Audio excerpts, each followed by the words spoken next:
It's our turn, episode number 72, Save the Books! In this episode, I welcome Carla, Kopp, and Tony Miller to the show, and we talk about the games we've played and discuss Tony's new game, Fire in the Library.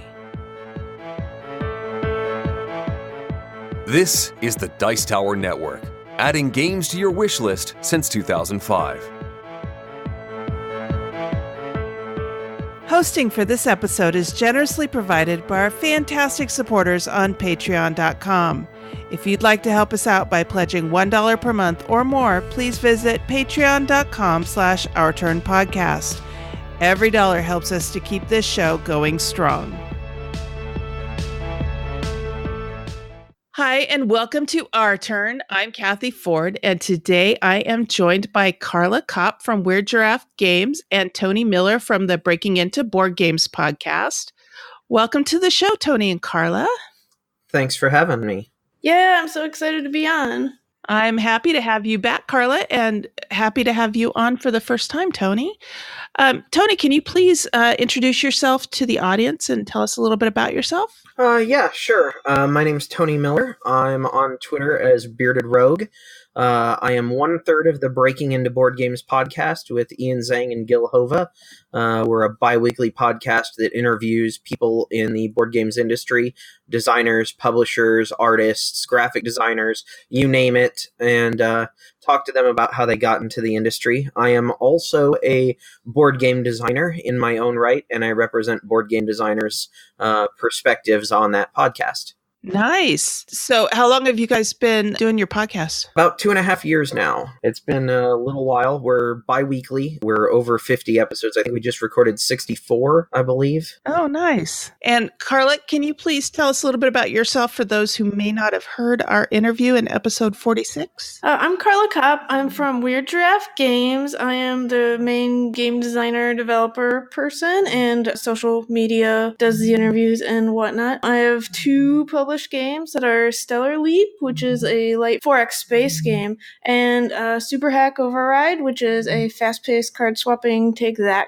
kind of game. Okay, great. I'm looking forward to getting my copy of Stellar Leap. How's that coming along? Oh, it's going really fantastically. I just got in the preview copy, the one that the manufacturer ships over and has like some handmade components, but it's mostly what they think that the game will be when it actually ships, and it turned out really well. Like, the art is really bright, the cards are really, like, the quality is good, but I think the most important part was all the meeples. Like, the meeples came out so brightly colored and so intricate for being, like, as small as they are. Yay. I was very excited about that. Wow, that is exciting. I'm glad to hear that. I missed the first Kickstarter you did, but when I saw Stellar Leap, I thought that looked like an exciting game, so I can't wait to get it. Well, thank you. Oh, and I forgot to mention, so in the Kickstarter, we didn't actually make the stretch goal for dual-layer player boards, but then Christmas happened, and I was like, well, you know, my Christmas present to myself is going to be these dual-layer player boards.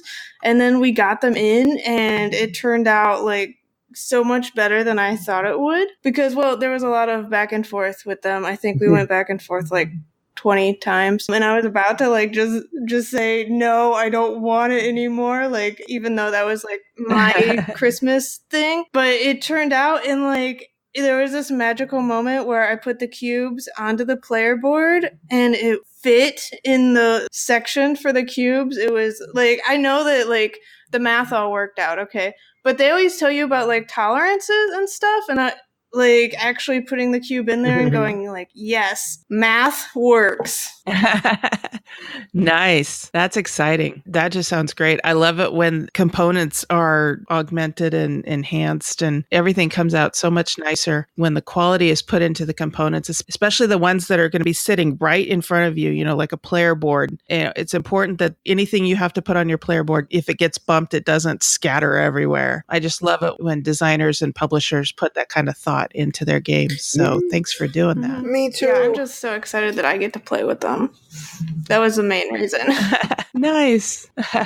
All right. So we usually start the show off talking about what we've been playing lately. So, Tony, why don't you go ahead and start us off? What have you got that you've been playing lately? One of the games I want to talk about was one of my top 10 games of the year last year. It ended up clocking in at number 5, but last year was a pretty exceptional year. So the game is Mini Rails. It was designed by Mark Garretts, and it was published by Moadies Game Design, part of the Taiwan Board Game Design playtesting group. I love this game. I'm not a big train games guy. I'm not a big stock games guy, but I love all of the social interactions that exist inside of stock games.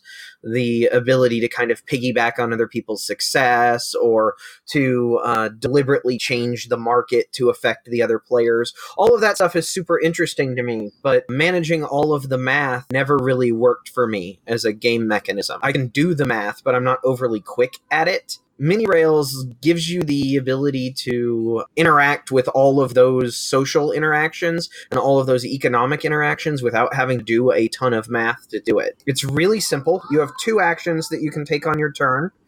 You can either invest in a stock, or you can lay track. And so when you lay track, you're basically taking a colored piece and placing it in a spot on the board that will either raise or lower the value of all of the stocks of that color. When you're taking a stock, you're adding it to your player board at value 0. And then as people lay track, the value will change to make it either positive or negative. And you do those 2 actions every round. What's really neat about that is that each action is really simple and easy to understand how to do. But the ramifications of what you're doing, like the depth behind why you do what you're doing, is like a much larger, heavier game. The other thing I really like about it is the way that the turn order works. Everybody gets those 2 actions a turn. However, turn order isn't fixed. When the game starts, everybody's pawns are lined up in a row. And then you reach into a bag and pull out little discs of all the colors of stocks and train companies. And then when you want to invest in white, you move your pawn into where a white disc is. So if that's the 4th disc in the row, then on the next turn, you will have the 4th action. So sometimes you really want to invest in something, but you have to consider, do I really want to go last in turn order next time? I mean, yes, I get 2 actions. Maybe if I go last now, I can get one earlier in turn order with my second action. But there's all these considerations that come up, and none of them are adding or subtracting numbers. Interesting. I'm trying to think of any other game where I've seen that particular turn order mechanism. I mean, I've played games where turn orders have changed. Does the buying action change every round? Yeah, the turn order will change every round. So the board in the center just basically has 2 rows. One will have pawns on it, one will have discs on it. And then as you replace the discs with pawns, turning them into either stocks or track, then the next round we use the other row that's now empty of pawns to lay out the next rows of actions. And there's always one more than 2 times the number of players. So in a 4-player game, there will be 9 discs out. So there's one of them that just won't get chosen. And that disc ends up becoming the marker to cover up which round you're on. Oh, okay. Yeah, Sagrada does something similar. Yes, exactly. The same kind of that last die marks off your progress in the game. It's a really, really tight game design. Like everything kind of plugs into everything else, and you form alliances and rivalries over the course of the game. As you know, I tank white stock because I know that this player wants it to succeed, but at the same time, I'm going to piggyback off this other player, and I'm going to make this stock worth a little more because we're both invested in it, and hope that down the line that kind of pays dividends for me as well. Pardon the stock pun. I didn't realize it until it was coming out of my mouth. That's okay. It's apt. It's a really, really tight little design. It's really easy to teach, but it's got a lot of depth, so multiple plays of it won't feel the same. Also, the personalities of the people at the table will change. So if you play with really aggressive people, it'll be very different than if you're playing with a really chill, laid-back group. I highly recommend it. As far as the ratings for the Our Turn podcast rating scale, this one's a 5 for me. I highly recommend this to everybody. I say you should buy it now, because it's a really great game, and it's a very tiny package. Nice. Now, this sounds similar to like an 18xx game, but a little more simple. Is that right? Yes. Yes, it's very much trying to distill the gameplay, social gameplay aspects of an 18xx into a game that anybody can play. And it plays in less than an hour. Nice. Nice. I haven't played any 18xx games. That's one of my goals for this year, is to get a play of an 18xx game in. But this one also sounds like a lot of fun. And that game was called Mini Rails. The first game that I would like to talk about is Unexploded Cow. Have either of you ever played that game before? I haven't played it, but I've heard of it. The story of its genesis is one that I heard directly from James Ernst, and it was one of the funniest stories I've ever heard. So the idea behind this is that you have two problems to deal with. The first is mad cows in England, and the second is unexploded bombs in France. Mm-hmm. So you are going to buy a herd of cows and take them over to France and release them into these fields where these unexploded bombs are. You're all competing businesses trying to earn the most money with your herd of cows. And you're also trying to sabotage the other players. So there are cards that you can play that will mess up other players. There are spy cows that you can play into another player's herd. If your spy cow gets blown up, you get paid for it. You pay for your cows as you lay them out on the table in front of you on a tableau. And then at the end of your turn, and you can play as many cards out of your hand as you want. At the end of your turn, you roll a die, and then you count the number of pips on the die. So you count from right to left that number of cows. So if you roll a 6, you count out 6 cows. Well, if you only have 4 cows in front of you, you count the first 2 cows in the line of the field next to you. So the next player. If it lands on a cow that can't somehow disarm the bomb, then that cow explodes and the player next to you gets paid for the cow, as opposed to you getting paid for the cow. But if one of your cows explodes, not only do you get paid for the cow, but there's a card in the center of the table it has the name of the town that you're trying to help out and a number of points. And so if your cow explodes on your turn, you get to collect those points and keep them until the end of the game. And then there's a pot of money that you can win at the end of the game. Whoever has the most points from the towns gets the pot of money, and then you count up the money, and whoever has the most money wins. It is an absolutely silly, silly game. My husband and my friend Dwayne and I played this, and the reason we played it was because I am doing a 52 game challenge, and one of the criteria on the 52 game challenge is a game that has no color in it. It's just all black and white. And so I mentioned this to my friend Dwayne, and he said, there's a whole bunch of games right there sitting on the shelf behind Mark. Pick one.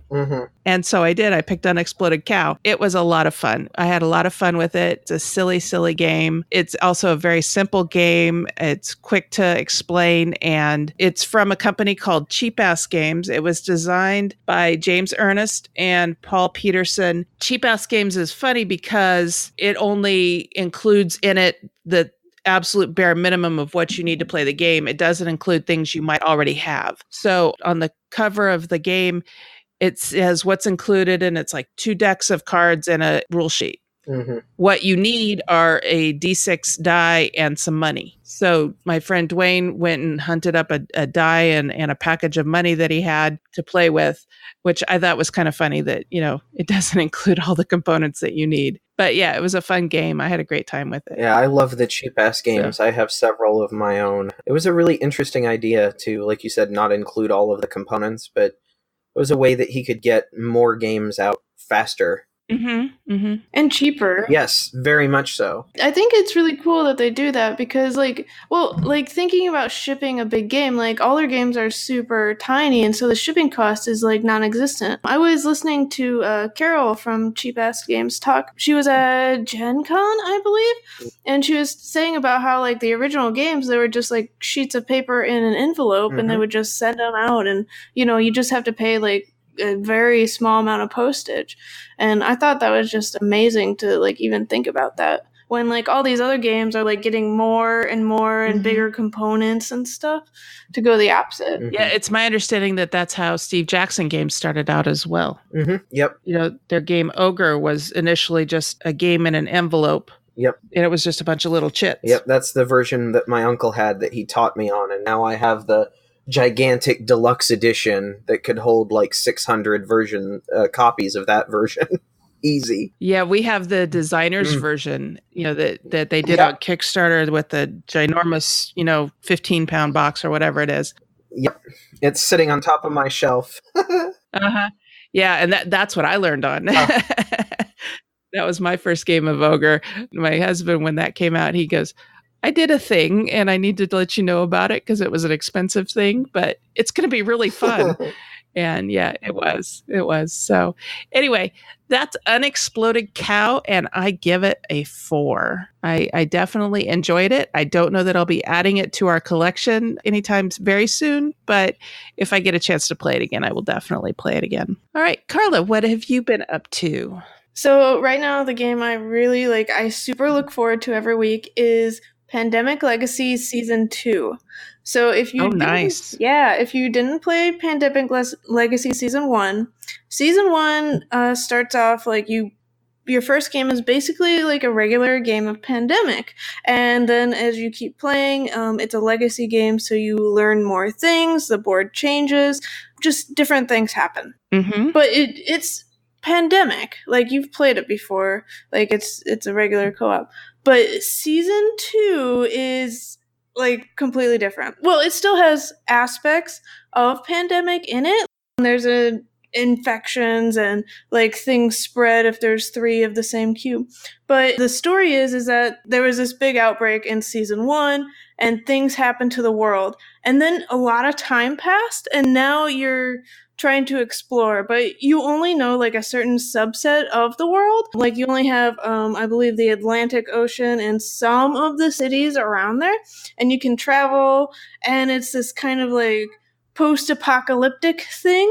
But yeah, so you still have to deal with like outbreaks happening. You get to explore and you get to connect to old cities and find new places on the map. And it still has that story aspect that I really, really love. One thing about it is that it's hard. Like, if you played Season 1 and you thought it was hard, Season 2 is just, like, it's next level hard. Like, we have to, when we're playing, we're like, do we want to win or do we want to do this fun thing and see what happens? And I'll typically be like, well, I'm doing the fun thing. I'm sorry, guys. I need to do this right now. And then, like, the game is lost. But I had fun doing it. So we tend to win a game and then lose a game, but that's just my certain game group that's playing it. So the game was Pandemic Legacy Season 2, and I would give it a definite 5. Buy it now. But caveated with, you should probably play Pandemic Season 1 first. Okay. I was going to ask if that was required. We put a group together and played through, I want to say through April of Season 1, and then everybody got busy and we haven't finished it. So we need to put the game back on the table and get our group back together to finish it. I wouldn't say it's like mandatory to finish it, but I mean, if you have the game, like, you're in for a few more plot twists if you're just in April. Yes. Okay, great. We just finished Charterstone, and so that's the first legacy game that I've actually finished to completion, and I love the plot twists in there. So now I'm intrigued, and I'm more anxious to get Pandemic Season 1 back to the table if we can put our group back together again. Tony, have you played any of the Pandemic Legacy games? I've played Pandemic Legacy Season 1. I really like it. It's very clever in a lot of the things that it does, and a lot of the plot twists were things that you could guess but didn't necessarily see coming, weren't sure that they would do. I really, really liked it. I haven't played Season 2 yet. I'm intrigued by it. Like you, my most recent Legacy game was Charterstone, and we just finished that and had a great time doing it. So it may be next on our list. We'll see. I don't know if the same group will be interested, but I love Pandemic. It's the game that kind of brought me back into the hobby as an adult because I'd never heard of a co-op game before and had to find out. So season 2 is on my radar. Nice. Now, let me ask you, Carla, without any spoilers, because we don't want to ruin it for anybody. When you choose to do the fun thing instead of the safe thing, do you always lose the game, or is that just an occasional, oh, we lost this time, let's try it again? It's occasional. So how the game works, well, it's like regular Pandemic where, you draw 2 cards and the disease spreads, and then you draw 3 cards. Each player has 4 actions on their turn. And if you're turning over 3 cards, if you're not going directly to exactly where you need to go, you can't keep up with it. So it's like a ticking time clock. Like, you have to be very fast and placed in the right spots. Like, you have to basically know what's going to happen. So if you waste a turn or 2 doing something you might not need to, well, because there's different objectives, and there's a mandatory objective. So you have to do the mandatory objective, but you don't have to do the other objective that might be the more fun thing. They also have these different cards that if you're in a certain place with the card, you can scratch it off. And, can you ever say, no, I don't want to scratch that off, and find out... I'm like, I get the card and I'm like, I don't care what happens. I am going the fastest route to scratch this card off. And that's not good gameplay, but I mean, it made me really happy. Sure. I feel like the people that I play with are like, you get to be happy this game, but, in a future game, I get to do this super fun thing that's maybe not the most advisable. Okay. Like, you have to do it eventually, but like... maybe you should take care of that sickness that's happening around you, Okay, great. So that is Pandemic Legacy Season 2. Tony, what else have you got? Okay, so my second game is called Smile. It's designed by Michael Schacht, who did Coloretto, Zularetto, Aquaretto, and many other games. Oh, nice. It's a small card game from Z-Man Games. It's kind of like if Coloretto and No Thanks had a baby. They're 2 of my favorite card games. I love card games and I love numbers on card games. So No Thanks and Coloretto are both games that I really, really enjoy. This one has a little bit of flavor of both of them. So the idea behind the game is that you are trying to collect critters, which are these cute little fuzzy monster things. They're just adorable. The artwork in this game is amazing. And I'm sure I'm going to butcher the artist's name, but it's Atha Kanani. The artwork is just stunning. But you're trying to collect these little critters. However, you can't just grab a critter. You have to distract it using fireflies. So every player has a handful of these yellow, orangish glass blobs, like you would use for like plant decorations. In your hand. You use these as basically your bidding chips, but you keep them completely secret, concealed in your hand, so nobody knows how many you have. Everybody starts with the same amount, but as the game goes on, you'll spend them. On your turn, there will be a number of critters dealt out into the middle of the table equal to the number of players. And on your turn, you can either place a firefly on a critter or claim a critter that has a firefly on it. The catch is that all of these critters are worth different amounts of points, and some of the critters have color tags associated with them. So it may be a red critter or a white critter or a blue critter. You can only have one critter of any color in front of you. If you collect a second critter of a color, then both of them are discarded. So if I have a 5 blue critter in front of me, 5 points being a lot in this game, I don't want to collect any blue critters because I'm losing 5 points. Everybody else at the table knows this, and so the first thing they're going to do is start putting fireflies on blue critters. So the critters are all various points. So like if we look at what's out on the table and the lowest point value one is a negative, almost invariably somebody's going to put a firefly on that negative. So the question then is, do you take that negative? It's a low negative number. It's like -1 point. Can you live with -1 point? Or do you then put a firefly on something else on the board and risk that someone else takes it? So it's got that same pressure luck element that Coloretto does of, okay, am I going to add a card or am I going to take a stack? How bad do I think it's going to get before it gets back around to my turn? And it's got that whole one-up betting thing that No Thanks has, where we put the tokens on there. What's cool is that when you claim a critter, you of course also claim all of the fireflies that are on that critter. So maybe I take that -1 that everybody has passed on over and over again because it gives me a ton of bidding potential for later rounds in the game. It's a quick little card game, like half an hour. It combines elements of some of my favorite games of that type. I would rate it a 4, a good solid game. Because it's combining elements of some other games, you may prefer No Thanks or Coloretto to it, but I really enjoy the blending of the two and the elements of both showing up. That sounds like a lot of fun. I have just recently started exploring the whole push or luck game type. I've been having a lot of fun with it. I've played Coloretto. I have not yet played No Thanks. But this one sounds like a lot of fun. Are the critters that you're talking about, are they like fictional critters or are they like actual animals? Completely fictional. They're like little fuzzy. They look almost like if you remember the old honeycomb commercials. The honeycomb, me want honeycomb, craving monsters. It's like that. They look kind of like that.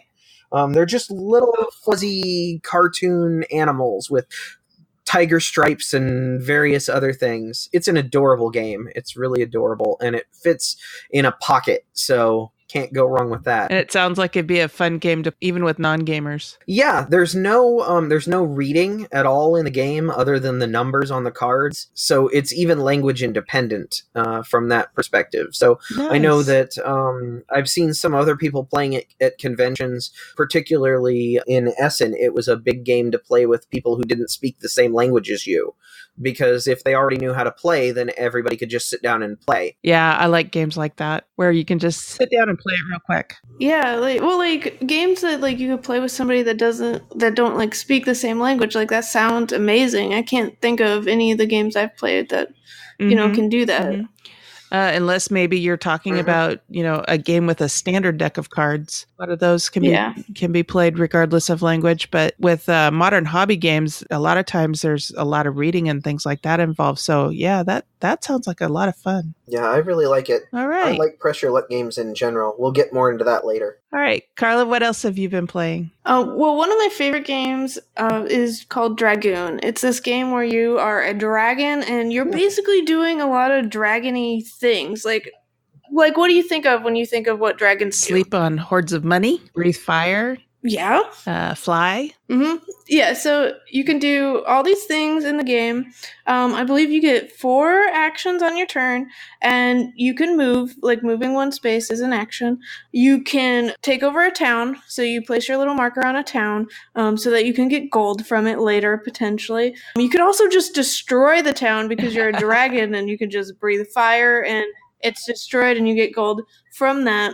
Or you could try to steal gold from other dragons. Like you go to their little hordes of gold and you steal from them. Or there's a little thief's chest that you can steal from. But why I like it is it's very simple, but it has interesting choices. And it's also super thematic. Like if I think of I'm a dragon, what am I going to do? I'm going to play that game. I get to maybe not choose the right thing to do. Like all games have probably this path if you want to win, but this one it's I'm just gonna destroy things, and that's a perfectly valid thing to do, because if you go and destroy, then your opponents can't get gold from those places. It also has really, really nice components. The dragons are little metal dragons, and their little hordes are metal, and the game mat itself is a cloth game mat. It's the best componented game I have. Nice. I would say it's a 5, mainly because if I ever have a hard day, and well, by hard day I mean I've worked a lot, my brain doesn't work as much, I couldn't play any like long, tough game. But I could play Dragoon because it's just really simple, and I'm like, I'm just gonna destroy everything, and I'll have fun with that, and my opponent can do, whatever they want, and they could probably also win if they, want to. Yeah, it's just really easy, simple, and fun. Nice. So that's Dragoon. I love games like that where, once you learn it, everybody just sits down and they just play it. Unless somebody's new to the game, you don't have to explain it to anybody. Everybody just sits down and plays it and has a good time. I haven't heard of this game. I haven't seen it before, but it sounds like a lot of fun. I love games where you go out and gather things and pull them in, or just go out and destroy things. Sometimes just going out and destroying things is just a lot of fun. And I don't think that's a mechanism that's used a whole lot in games. So it's nice to see when it does happen. So, all right. I will keep an eye out for Dragoon. That sounds like a lot of fun. Yeah, I really like it. And the expansion that they're doing adds a rogue, which personally speaks to me. I like that one too. That's a really good game. So it adds a rogue as a character? Oh, you've played the expansion? Yes. So you can play as a dragon, just like in the base game, or you can play as a rogue, or you can play as a barbarian. And they have their own asymmetric rules, which are really cool. I got to demo it a little bit at Gen Con. They just recently closed pre-orders for the expansion, so it's supposed to be shipping out here pretty soon. Nice. Yeah, it sounds like they're adding other characters similar to what I've heard about Vast, the Crystal Cavern. Similar, yes. Similar. I love both games. Vast is a little bit more complex than Dragoon, which makes Dragoon a really good jumping on point if you like asymmetric games. Okay. Yeah. We just got a copy of Vast and we haven't played it yet. So I've been trying to put together a group of experienced players that help me figure out this game. You got to figure it's got to be a little complex when you get to play the cave. Yes. My name's actually on the side of the box for Vast.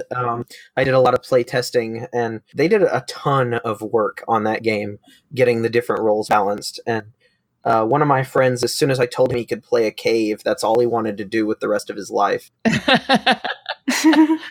Well, the cave is one of my favorite parts because, you're kind of the mastermind of everything. I like to think of Vast as, instead of, one game, it's kind of like 5 mini different games.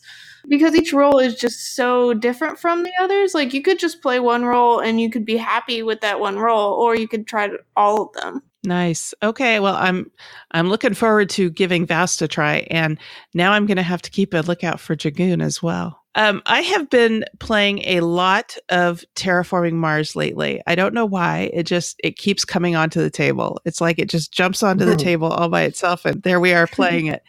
But the other night, my husband Mark and I got together with our friend Dwayne. Hi, Dwayne. And Dwayne is one of those people that spends a lot of time on Board Game Geek exploring fan variants for games. And when he finds a game he likes, he seems to haunt that game's Board Game Geek page, and he downloads all the fan-created stuff for a game that he likes.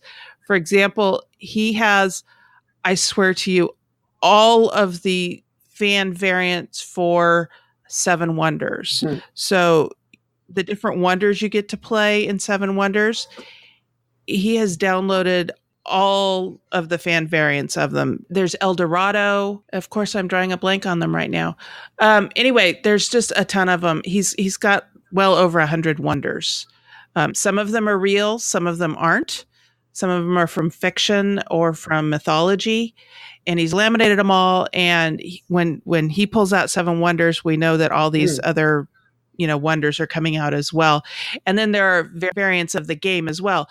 Well, he started getting into this as well for Terraforming Mars. Apparently, there are a lot of fan variant corporation cards that have been created.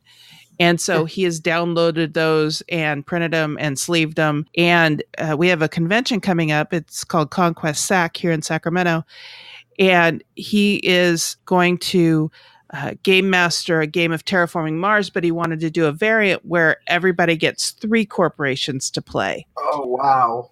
And so he wanted to test this out a little bit to see how it would work and if it was balanced. He also wanted to be prepared for if somebody sat down to the table and said, no, I just want to play regular Terraforming Mars with one corporation. And so he wanted to see if one person with one corporation could be competitive against other players with 3 corporations. And so my husband, Mark, took Helion as his only corporation. And then I had 3 and Dwayne had 3. One of mine was Econoline, which is one of the corporations that comes with the base game. And it's one where you get extra plants and plant production and things like that. And then I had another one, and I can't remember the name of it, but anytime you raise the oxygen, then you got a plant production. And anytime anybody else raised the oxygen, you get a plant. And then I had a third one where you had the ability to place an ocean tile on a non-reserved ocean space. So you could place it on a land place, but it had to be next to another ocean tile. But it also had the ability that you could pick up an ocean tile and move it. Wow. Yeah, that was really interesting. And then Dwayne had 3 as well. His were more based on Venus. So he was really concentrating on the Venus Next portion of things. We played through a game of this, and it's the first time I've ever beat Dwayne and Mark at a game of Terraforming Mars. And not only did I beat them, but I beat them by a lot. So that was kind of fun. Literally, I rounded the corner after 100 and I got to, I think, 110. And they were literally on the other side of the board from me as far as final scores went. But we did learn that my combination was pretty broken because it was pretty overpowered. We also learned that it is possible for someone playing just one corporation to be competitive. Mark did come in 3rd out of 3. But he and Dwayne were very close to one another. They were within like 2 points of each other. But it was a lot of fun. If you're interested in seeing what the fans have come up with for different corporation cards, definitely go check out the listing on Board Game Geek, because there's some interesting concepts out there for corporation cards. Yep. And I am really looking forward to the next expansion for it, which it's called Prelude, I think. Yeah, they just announced that. Yeah. Last week? Oh, yeah, they did. So good. Mm-hmm. Yeah, so I'm looking forward to that. Apparently that's got some things to do in advance of starting the game or something like that. I haven't read the description for it, but I've been so impressed with all of the expansions for Terraforming Mars so far that I'm just like, okay, that's an auto buy. I don't know what it does yet, but it's an auto buy. Anyway, that's Terraforming Mars. We played it with 3 corporations each. You know, this game, every time I play it, it just makes me happy. It's another one of those games that once you've learned how to play it, everybody just sits down and plays it. This has become a game that Mark and I will pull out when we've had a hard day and we just want to sit down and play a game, and we don't want to have to learn new rules, and we don't want to have to remember a game that we played 6 months ago and try and remember all the rules for it. This is just a game we can just sit down, put on the table, and play. I definitely give it a 5. And that's what we've been playing. We have set up and been referring to and rating games by our own rating scale. Here's how we are using this scale. 5. Buy this now. 4. A good solid game. 3. Decent with some bugs. 2. Has great potential as kindling. And 1.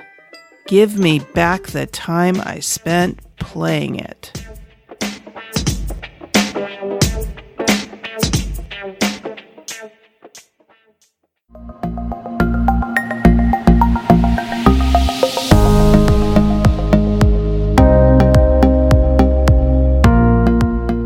Okay, today for the interview, I am talking some more with Carla Kopp from Weird Giraffe Games and Tony Miller from the Breaking Into Board Games podcast.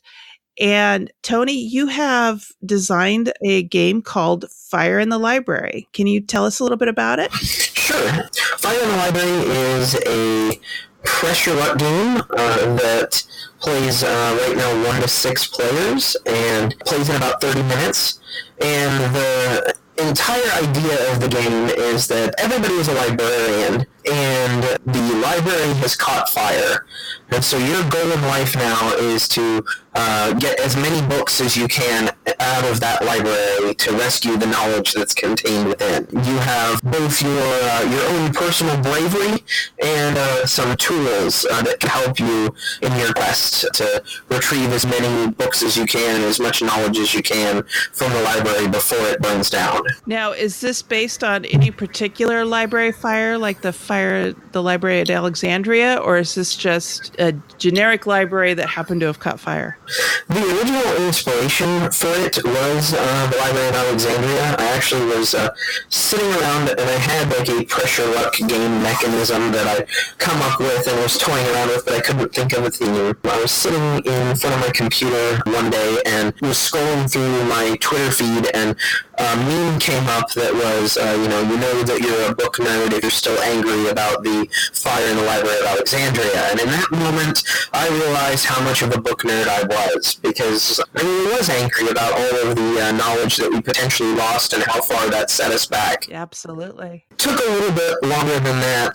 Took a couple days, a couple weeks, when I was talking to my wife in the car about game ideas that I had and themes that I had, where the two ended up being matched up and becoming one unified game. But yeah, it originally started as that.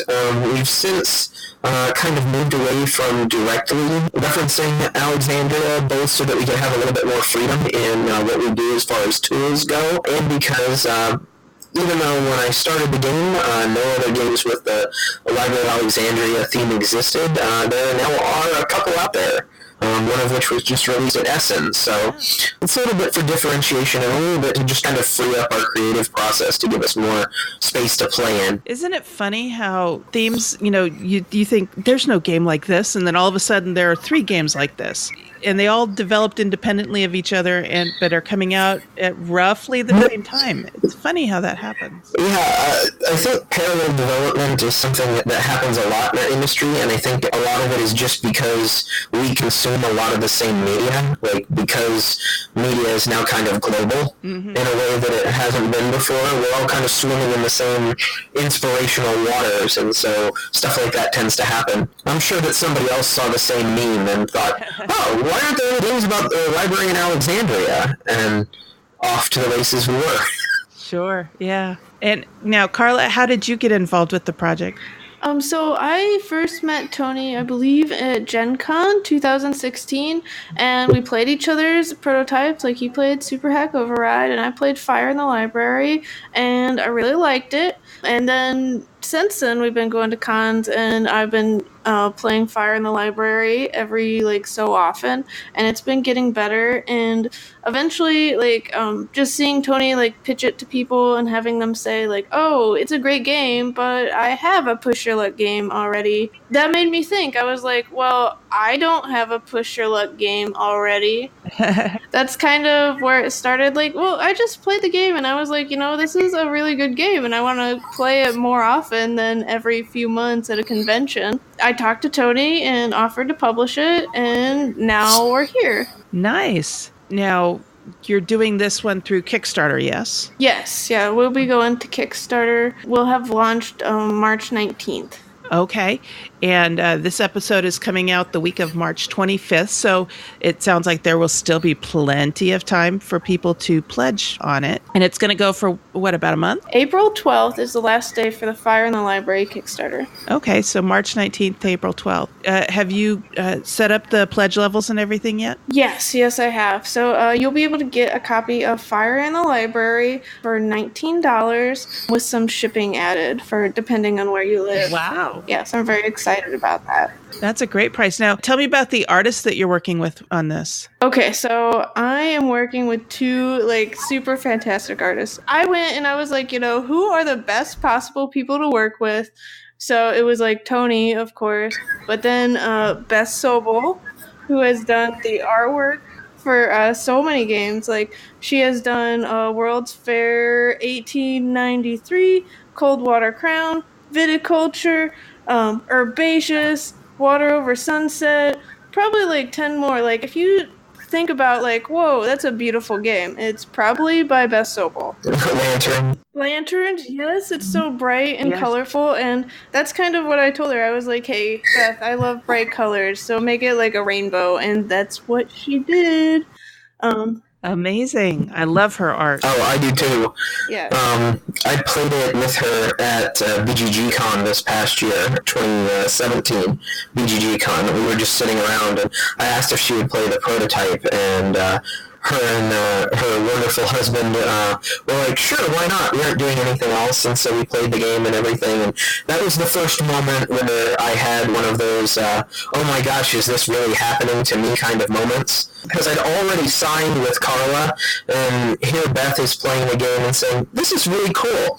And she turns to her husband and goes, do you think I could fit this into my schedule? At which point, my entire world, like, shifted. And I was like, You were fanboy squeeing inside, huh? yes. It was like, okay, if this is even a possibility, you need to talk to Carla. Carla's the boss, but having Beth illustrate one of my games is like a bucket list item. It's something that I wanted from the moment I first saw her artwork on Lanterns. I was like, I really want this artist. And the fact that it was even a possibility in that moment was so exciting for me. Yeah, you know it's going to be great when the artist is excited to work on the project. Mm-hmm. So for graphics design, we also have Katie Cow, who she does like super cute stuff. If you've heard of, well, she works with Bellwether Games a lot, and she's done Wind Up War and Mars Open Tabletop Golf, Democracy, and Heifer Heist. I always forget about Heifer Heist because like it's kind of in her name. It's not spelled like that, but she did this like really cute cow in there, and that's like always the first thing I think of because like I think she uses that cow as her avatar. What do you think the delivery time is going to be? I know you can't like say, yes, it'll be delivered this time, but what's your time expectation on delivery after the Kickstarter? So if everything goes terribly, it'll be with backers in January 2019. But that's with like everything taking as long as, you know, like the possibilities where they say like, oh, it'll take 30 to 90 days for this part and 30 to 90 days for that part. So yeah, that date is January 2019. I'd really love if it was done by September.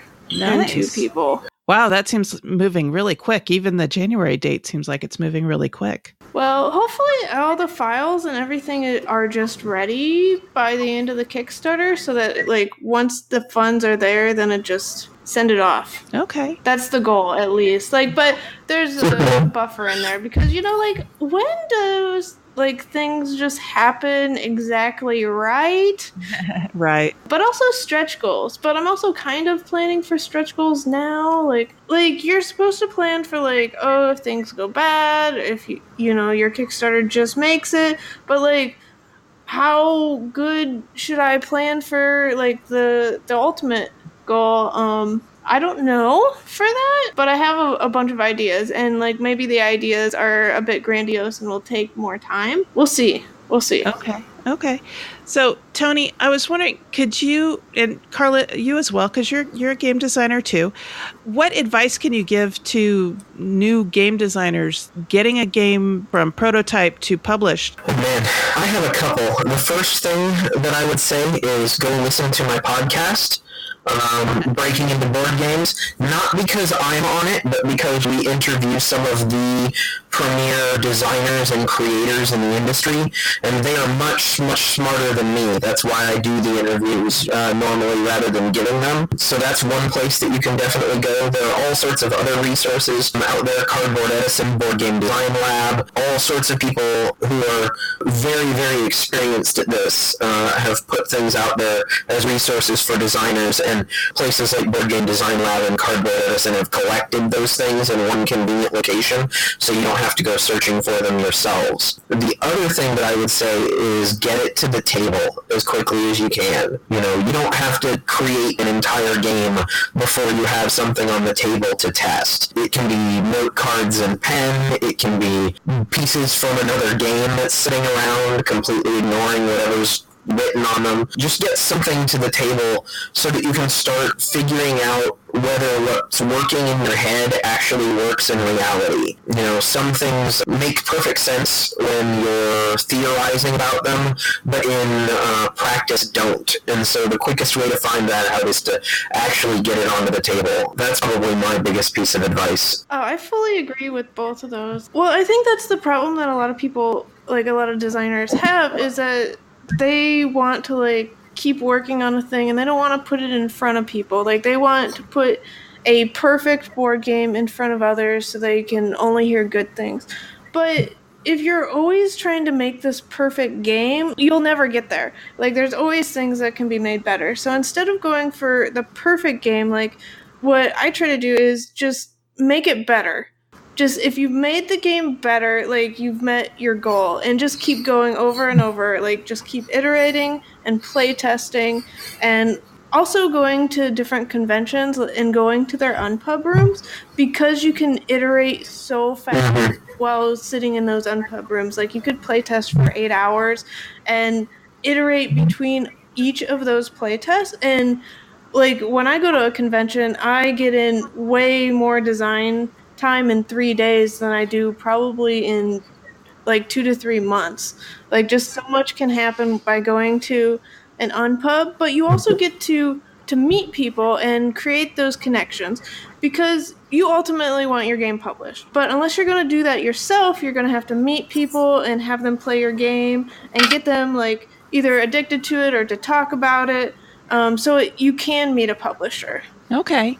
And from a publisher's standpoint, Carla, what do you look for as a publisher when someone is pitching their game to you? What am I looking for in the game or in the designer? Because those are two different things. I don't think a lot of people talk about that aspect of it. Like, I'm looking for a good game, like a good, different game that's easy to learn, doesn't have like too many components. And what I mean by that is a game should have the appropriate amount of components for the complexity. If you see these games with 30 cubes and 20 meeples and all these things, it means like the designer probably hasn't iterated enough on it, and they just keep adding and making things more complex instead of simplifying. Also, I like to consider how the designer interacts and communicates and takes feedback. Well, because I'm going to be working with the designer to make the game better. I really want to work with a designer that's willing to help out and that is easy to communicate with and will take feedback really well. Like, I don't want somebody that's just shove a game at me and be done with it. I might prefer that over working with somebody that's really hard to work with or doesn't want to change things. Yeah, I've heard that game designers need to be willing to sacrifice some of their sacred cows if it's going to make the game better. And it was just something that they didn't see before. Mm-hmm. Well, because I'm a different designer than they are. So I'm always going to have different ideas than they do. And there's going to be like some conflict. There's going to be like, which way is better? And somebody's going to, like usually the publisher is going to be like, hey, I like this way more. That's how it's going to be because I am putting forth the money and the time and whatnot to get this published. So if a designer can't handle that, they might not react well and they might not be a designer that the publisher wants to work with again. Okay. And what kind of research would you recommend that game designers do before approaching specific publishers with their game? Is there anything they should check out about a publisher beforehand? Yeah, I definitely think that they should look into the publisher and look into like what kind of games they say they publish, what kind of games they actually publish, like if they say that they're looking for anything. For instance, I put out there that I was looking for games that play 20 to 50 minutes, okay? So if you saw me post that, you should not pitch to me a 2-hour game. I don't want that. And I will also, if you pitch to me that and I remember you, I probably won't, like, I'll look at the next pitch you give to me and I'll be like, well, you don't know what I want. You're just pitching whatever you want to all the publishers. So it's not really worth my time to keep looking at your pitches. So make sure that you fit in their line. And you could always ask the question. I feel like that's perfectly fine to be like, hey, publisher, what kind of games are you looking for right now? Because it might not actually be obvious. They might not post what they want. They might be looking to make a change from what they've done in the past. Oh, okay. So it's not always great to just kind of do a big scatter shot. It's better to focus and target sometimes. All right. What kind of advice would you guys give to people who are looking to put together a Kickstarter campaign? Be willing to do a lot of work and learn a lot of things. I say that because there's just so much that goes into a Kickstarter campaign. Well, one, you need to have a game that is designed well and plays well, but you also need to interact with reviewers and get a certain number of reviewers to review your game. But then you also have to think about, like, after Kickstarter, you need to figure out all the business parts of it and fulfillment and like actually getting the game to people, manufacturing. That is a whole like area that I knew nothing about. And then the Kickstarter itself, like you have to be willing to promote yourself and talk about yourself and go out there and go to conventions and learn about advertising and all that. And the Kickstarter campaign itself is just, it's very fun, but it's also very draining. Like it's basically a constant roller coaster of emotions, or at least for me it is. And I've heard from other people, like even after they've done like 20 Kickstarters, it's still this roller coaster of like getting so excited and then getting so disappointed, and that one negative day, like even if you've had so many positive days, and the negative day, like it honestly doesn't matter, but it matters because we have all this data just at our hands right now. So, yeah, like there's just a lot to it. I wouldn't suggest it for everyone.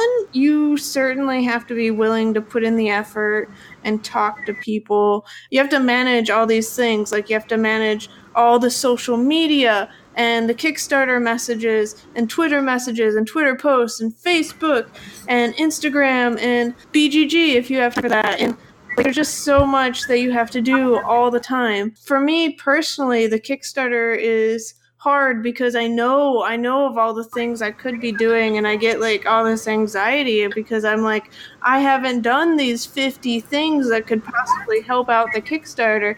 Even if I've already done 50 things that day, I'm like, there's 100 total things that could be done. But there's like all the emotional coping with that, like figuring out like when is enough, like what is good enough, because you can't be perfect. You can't be perfect with anything. Like you're never going to have a game that everyone loves. Like that game does not exist. And if you go into life and you're like that, like you can't take any criticism, like Kickstarter will just wreck you. And then also, like, in addition to all the seriously, like, you need months and months. Like, for my first Kickstarter, I'd say, like, there was at least 9 months of effort to get to that point. But there's also a money thing. Like, you need to have some capital to put up for this. Like, I think at this point, we'll probably have spent $3,000 on Fire in the Library because it needs art. You need an illustrator and a graphic artist, and you're going to have to advertise and make prototypes. And, like, the prototypes aren't free. Like, you might see them and say, like, oh, Carla made that with her hands. But for the boxes, like, I had to order chipboard to get the boxes, and then I had to be part of a Maker's Local to laser cut them, and then, like, all the paper that went on top of the boxes, like, all these things cost money. And then, so you have your prototype to ship to reviewers, but shipping is certainly not cheap. Like, I don't know how many people actually go ship things, but every time I'm like, whoa, I did not think it would cost like that much to ship to that place. I think Fire in the Library, like, to ship to reviewers in America took $6, I believe, but to ship to the UK, that was no $6, or Australia. It's always like, whoa, like, how does anyone, like, send things out of the country? The cost of that is also so expensive, but you have to do it. Like, you can't go to Kickstarter without having a certain number of reviewers. And you also have to plan for, like, what if a reviewer just gets pneumonia? You have to have, like, more reviewers than you actually want, because, like, that has happened for Stellar Leap. There was Hurricane Irma, I believe. Okay. Yeah. I had 2 reviewers in Florida. So that Wow. didn't work out that well for them. But also at the same time, like another reviewer, his work went on strike. So he couldn't do a review because, you know, he had to deal with his work situation. And like, people have lives. Reviewers don't get paid enough to live off of because reviewing is very, very difficult. Well, it takes a lot of time. Like, Sure. It doesn't come out in an hour. Right. Yeah, you have to like take that into account that all these people are humans with lives, and things could happen, like, you know, holidays and like just life situations happen. So you have to take all that into account and try to like super protect everything and make sure like each box is checked twice. But it all takes time and money. Okay. So yeah, That's great advice and great insight. As a person that checks out Kickstarter from time to time, you don't realize necessarily all the work that goes into it. I mean, there's the videos that you see, but people don't understand, I think, to a large extent, how much time and effort goes into making a video and planning for a video. And you see the reviews and the stretch goals and everything. But for us, it's just, oh yeah, click, click, click. Here's my credit card, done. But yeah, a lot of time and effort went into getting to the point where you can click, click, click. Here's my credit card. I'm done. Yeah, and even that Kickstarter page itself, you look at it and you're like, yeah, maybe that took an hour, but it probably took a lot of hours and a lot of iterations because, well, some people do, they just put up a Kickstarter page and they don't ask any questions, but now we have different groups on Facebook where you put your Kickstarter page and you get people to review it, and then you fix all the things and you review and iterate on that as many times as you have time for to get the wording just right. Like, I am very terrible with words, so it takes me probably a little longer to get it good and understandable, but every aspect of Kickstarter and publishing games, like, there's so many different things that you have to do that aren't quite visible. Mm-hmm. I appreciate you both coming on and talking about this and telling us about Fire in the Library. I've been watching Tony talk about it on Twitter and watching the development of it as he's posted more and more images about it. And I love the theme anyway. So I can't wait to get my own copy of it, because that's when I'm definitely going to be backing for sure. All right. So thank you for coming on and doing this whole episode with me.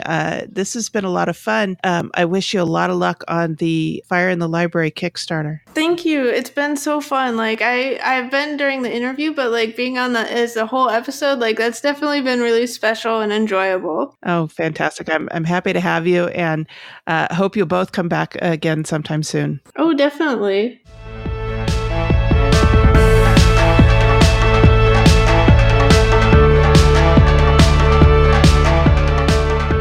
Hi, Future Cathy here. Normally at this point in the episode, we do the closing where we look ahead to what we're doing in the coming weeks. Well, technology can be a fickle partner in podcasting, and unfortunately, it went sideways on us during this recording session. You may have noticed that partway through the interview, Tony suddenly got very quiet while Carla was talking about publishing. Tony actually had a lot of great advice for game designers. But something went wrong with this track, and there was too much reverberation. There were places where everything he said was completely garbled. Unfortunately, we didn't hear this during the recording session and weren't able to catch it as it happened. I've been working on trying to find a way to fix the issue, but in the end, it just wasn't salvageable. So my apologies to Tony for having to omit so much of his portion of the interview. Unfortunately, the issue spread to Carla's end of things for the closing segment too, and that also was not salvageable. So at this point, I just wanted to get this great information that they shared in the interview out to you to hear and enjoy. I don't want to put out a show with inferior sound quality. That just makes it hard for you to listen to. Please do check out the Fire in the Library Kickstarter campaign. This game looks incredible, and I am looking forward to getting my hands on a copy. I will have links to the Kickstarter and all of Carla and Tony's social media and website information in the show notes. You can find those at ourturnpodcast.com/episode 72. On behalf of the entire Our Turn Podcast crew, thank you for listening. That was our turn. Now it's yours.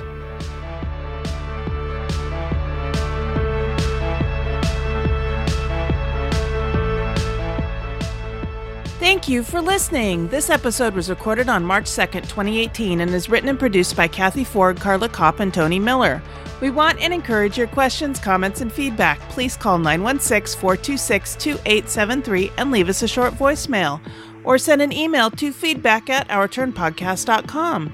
Our theme music was composed by Adriana Crickle. Incidental music was provided by Ben Sound. Please check out our show notes to learn more about these talented artists.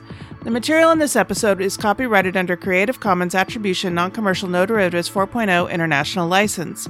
If you want to learn more about the games discussed in this episode, please visit our website at ourturnpodcast.com/episode 72. You can find a list of the games along with links to their listing on BoardGameGeek.com. We are proud members of the Dice Tower Network. You can find out about other shows in the network like The Family Gamers, Board Game Blitz, or the Portal Gaming Podcast by going to dicetowernetwork.com. Thank you for your support. If you like what you heard, please tell your friends about us.